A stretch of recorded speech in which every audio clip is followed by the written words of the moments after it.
I'd now like to Simon Jenkins to continue the case for the opposition.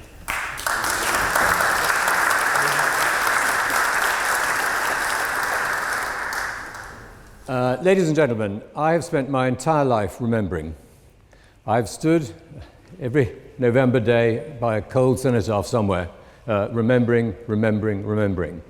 I'm asked to believe that we're not remembering enough.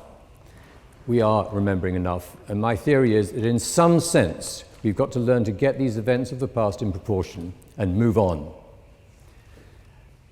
I've kept a rough and ready tally over the past few weeks and months over how much remembering we've done. We have got Great War films, Great War plays, Great War poetry readings, Great War ballets, operas. We have Great War Countryfile, Great War Bake-In, Great War fashion shows. The BBC is helping us out. There's too much Great War, there ought to be more Second World War.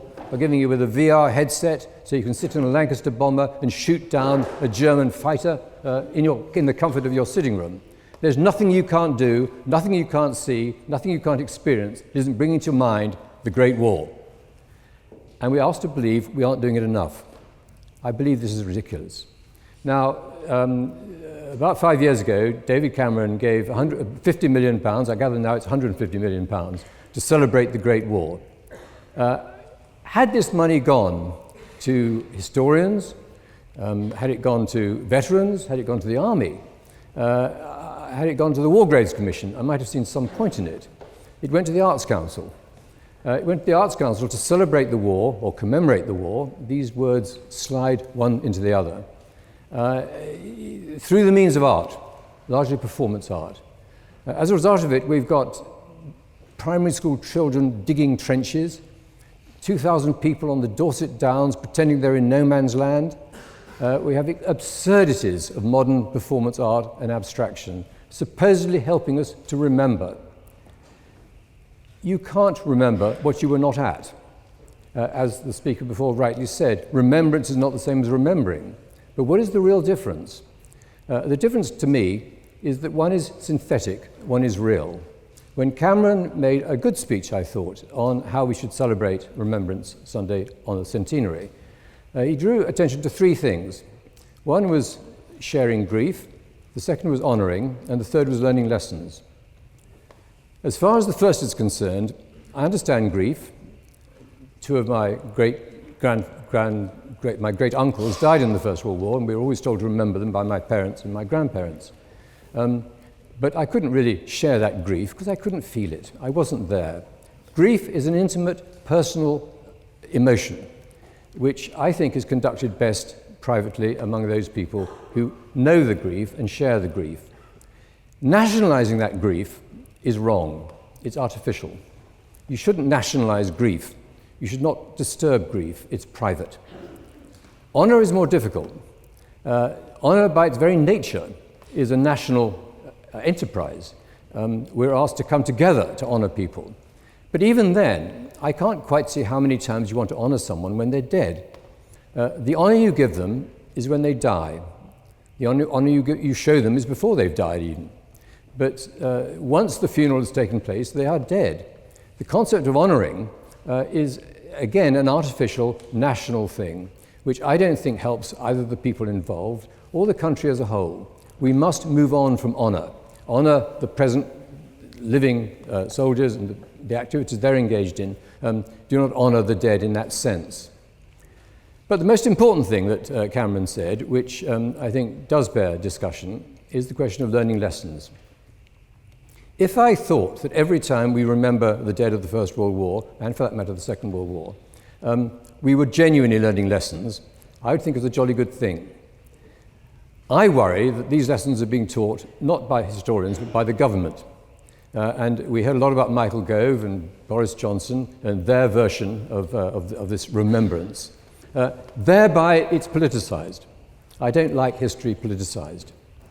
The history that I draw from the First World War was drawn, if I may say so, by a remarkable series of books that came out 4 years ago when the war's start was being commemorated. They were remembering mistakes, they were remembering causes, effects, blame.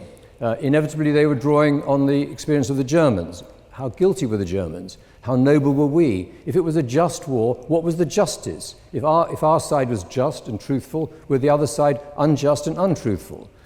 These are very complex questions, and they're built into this concept of learning the lesson. I would prefer to learn my lessons from historians whose profession is to tell it dispassionately, rather than from politicians who inevitably have a vested interest in some aspect of it or some aspect of it or another. I do not want to learn lessons from politicians. And by nationalizing the celebration or the commemoration of a war, you hand it to politicians to interpret it in their own way. And the problem now is that the way in which we do that is bound up in our attitude to Europe, our attitude to the Germans, our attitude to militarism. Everything to do with it is, if you like, nationalized, turned into an event of the state. Point of information. Wouldn't you say that precisely because there's a misinterpretation that is politicised and politically engineered, that means that there's an inaccurate remembrance of these individuals, that precisely proves the proposition that we have not accurately or validly remembered those who fell in silence and are now glamorised and fundamentally used as a political weapon for today's politicians' game? I have a lot of sympathy with that point of view, I really do. I think it's almost impossible. I mean, look at the way other countries celebrate wars. When I was taught about the war, when I was your age, I was taught that it was a matter of Britain defeating the Germans. Talk to a Russian and they're furious. Talk to an American, they're furious. When states write histories of wars, they write it their way. And that's what I'm suspicious of. As far as I'm concerned, all the great battles in Europe's history have been caused by too much remembering. They've been caused by the memory of a grievance, of a vengeance, of a vendetta, of atonement, of retaliation. These are the emotions that remembering wars generate. We must remember wars, of course we must, but we must also remember when we should forget them. Half the task of history is selection. It's choosing what to remember, and it's choosing what to forget. Yeah. The Soviets and Cathay suppressed for decades. Remembrance must be a thing. I think there is a system where remembrance fades, and that's the Soviet system, and our system is the opposite of that. What would you say? Well, I was never told in studying history of the Second World War that it was basically won by the Russians. I'm not defending the Russians. Their conduct of the war is outrageous, but they did win the war. The Americans won the war. We were parties to that. That was not the war history I was taught. History told by governments is fake news. Now, all I'm simply saying is that we need, in studying the remembrance of past wars, not current ones, past wars, if we're going to learn lessons from them, I want lessons from serious historians, not from governments. I beg to oppose the motion. Thank you.